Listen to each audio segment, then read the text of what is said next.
안녕하세요. 반갑습니다. 헬퍼 중개사입니다. 헬퍼 중개사의 첫 경매 물건 분석은 3호선, 6호선 더블 욕색 권역인 불광역 미성아파트입니다. 그러면 경매 물건의 기본적인 사항부터 설명하겠습니다. 전반적인 아파트 단지의 입지를 살펴보기 위해 지도를 준비했어요. 제가 이렇게 빨간색 라인으로 표기된 아파트가 해당 경매 물건인 불광동 미성아파트 단지입니다. 이 아파트 부지는 6720제곱미터, 18,367평으로 되어 있고요. 그 아래쪽으로 불광역 보이시죠? 3호선, 6호선 더블 역세권입니다. 또한 이 단지의 장점은 바로 위에 북한산 힐스테이트 아파트와 하나의 단지처럼 어우러져 이게 단지가 형성되다 보니 제법 큰 단지처럼 이렇게 보여집니다. 이 부분에서 저의 깐깐한 성격이 나오네요. 과연 이 해당 물건 구동에서 지하철역 8번 출구까지 얼마나 걸릴까 한번 거리로 환산을 해봤어요. 그랬더니 487m. 그래서 천천히 일반적으로 걸었을 때 7분입니다. 이 경매 물건은 서울 서부지원 관할로 사건 번호 2028 타경 54827입니다. 주소지는 은평구 불광동 248번지 미성아파트 9동 3층 308호이고요. 매각기일은 화요일입니다. 7월 23일 10시까지는 입찰 법정에 나가셔야 됩니다. 그리고 최저가는 한 번 유찰되어 감정가의 80%인 4억 1,600만원이고요.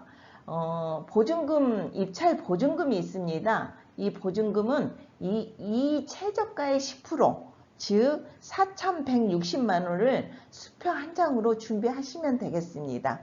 해당 경매의 종류는 공유물 분할을 위한 경매입니다.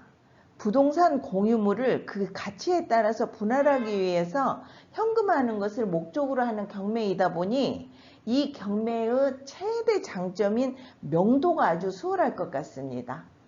말소 기준 권리, 이것은 정말 경매에 있어서 중요한 사항입니다. 그래서 다음 슬라이드에 자세히 설명하도록 하겠습니다. 이 경매 물건은 통일로 이 대로 35m를 접하고 있어요. 그리고 북한산 자락이 아파트 뒤편 공원으로부터 이렇게 쭉 연결이 되어 있어서 자연 친화적인 입지라고 말할 수 있어요. 제3종 일반 주거지역이고요. 사용 승인은 1988년 10월, 이게 30년이 넘은 아파트이긴 해요. 그런데 현재 정부의 정책 중에 재건축 초과이익 환수제, 그리고 얼마 전에 발표했죠. 민영주택도 분양가 상한제 적용 등의 영향으로 당장은 재건축 진행이 어려울 듯 싶어요. 그런데 아파트가 워낙에 관리가 잘 돼 있어서 생활하신 데에는 큰 어려움은 없어 보입니다. 그리고 나이프 주택에서 건설했고요. 10개 동 1340세대, 그리고 전용 면적은 66.7제곱미터입니다. 방 둘, 욕실 하나, 소유자가 점유하고 있고요. 복도식이고 중앙난방입니다. 그러면 권리 분석 순서에 대해서 알아보도록 하겠습니다. 첫 번째, 말소 기준 권리 찾기. 등기사항 증명서에 선순위 권리라 하여 무조건 말소 기준 권리가 되는 게 아닙니다. 말소 기준 권리는 저당권, 압류, 담보 가등기, 경매 개시 일자 중에서 제일 빠른 권리입니다. 이 빠른 권리를 찾는 방법이 동순별접이라 하여 같은 구 내에서 권리 순위는 순위 번호를 따지지만 갑구와 을구는 별개적, 별접, 동순별접, 갑구와 을구에서는 접수 번호로 비교해서 말소 기준 권리를 찾는 겁니다. 경매에 있어서 말소 기준 권리가 중요한 이유는 소멸과 인수의 기준이 되기 때문입니다. 두 번째, 인수 권리 찾기. 이거예요. 말소 권리 전에 있는 권리는 낙찰자가 인수입니다. 그런데 예고 등기는 예외예요. 그래서 등기사항증명서에 예고 등기가 있으면 그냥 도망가는 게 상책인 것 같습니다. 권리 분석하는 요령에는 보이는 권리와 보이지 않는 권리가 있어요. 말 그대로 보이는 권리는 각종 공부를 떼가지고 그걸 확인하면 됩니다. 이 문제는 보이지 않는 권리인데요. 이것은 대법원 경매 사이트에서 매각일 일주일 전에 매각 물건 명세사와 임차인에 대한 현황 조사서로 확인할 수 있어요. 세 번째, 소액 임차 금액 찾기. 이 부분은 중개사님들도 많이 헷갈려 하시는데요. 임차인의 점유 개시 시점이 아니고 선순위 담보권 설정 일자에 맞는 그 최우선 변제금을 얘기하는 거예요. 서민들의 주거생활 안정을 보호하는 취지에서 제정된 주택임대차 보호법에 따른 최우선 변제금인데요. 이것은 다음 슬라이드에서 좀 더 자세히 제가 설명하도록 하겠습니다. 네 번째, 임차인 분석인데요. 여기서는 두 가지를 꼭 신경 쓰셔야 합니다. 배당 요구 일자와 이 선순위 근저당권 설정일 전에, 이 전에가 중요해요. 전입신고를 한 임차인의 유무, 이거를 꼭 두 가지를 확인을 하셔야 됩니다. 다섯 번째는 배당입니다. 여러분, 권리 분석은 이 다섯 가지를 하게 되면 완벽하게 거의 끝난다고 보시면 됩니다. 하지만 이렇게 들어서는 다 이렇게 소나기에 다 들어오진 않을 거예요. 앞으로 하나하나 제가 업로드를 통해서 이 사건들을, 이 사항들을 좀 더 자세히 설명하도록 하겠습니다. 방금 전 권리분석 순서의 3번 소액 임차금액 찾기에서 말한 최우선 변제를 받을 임차인의 범위 및 금액입니다. 표만 이렇게 보시면 이해가 잘 안 될 수 있어요. 그래서 제가 예를 들어서 설명해 보도록 하겠습니다. 등기사항 증명서의 선순위 담보권이 2015년도 7월 15일자로 설정된 주택을 내가 임차를 하여서 19년도 7월 15일에 전입신고를 했을 때 임차인이 받을 최우선 변제금은 제가 말씀드렸다시피 선순위 담보권 설정 일자가 속한 칸을 찾으셔야 됩니다. 그게 2015년도 7월 15일이라고 제가 설명을 했죠. 그러면 제가 볼 때 밑에서 세 번째 2013년도 12월 30일 이후부터 적용되는 서울시 9,500만 보증금이 9,500만 원 이하일 때 3,200만 원을 근저당권보다 우선해서 배당을 해주겠다 하는 그런 취지입니다. 정말 말 그대로 서민들을 위한 최우선 변제금 제도입니다. 이해가 되시죠?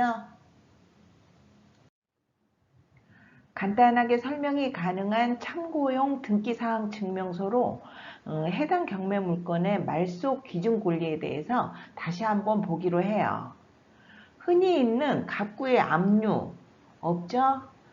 담보가 등기도 없고 을구의 근저당권, 전세권 등 기록사항 없음 확인하셨죠? 이럴 때는 경매 개시 결정일이 말소 기준 권리가 되는 것입니다. 그리고 한 가지 팁을 드리자면 이 앞에서 제가 말씀드렸다시피 공유물 분할을 위한 경매이기 때문에 명도가 아주 수월할 수 있으며 권리상 아무런 하자가 없으니 안심하시고 응찰하시면 되겠습니다. 자, 이제는 본 경매 물건의 구조 및 시세 등을 알아보도록 하겠습니다. 여기 308호 있잖아요. 이 주실의 방향이 거의 정남향에 가깝습니다. 아주 좋습니다. 그리고 구조는 방둘, 욕실, 거실, 주방, 다용도실. 사실 이 사이즈 정도면 방 3개 구조도 되는 아파트들이 많은데 제 개인적인 취향에는 참 좋은 구조인 듯 합니다.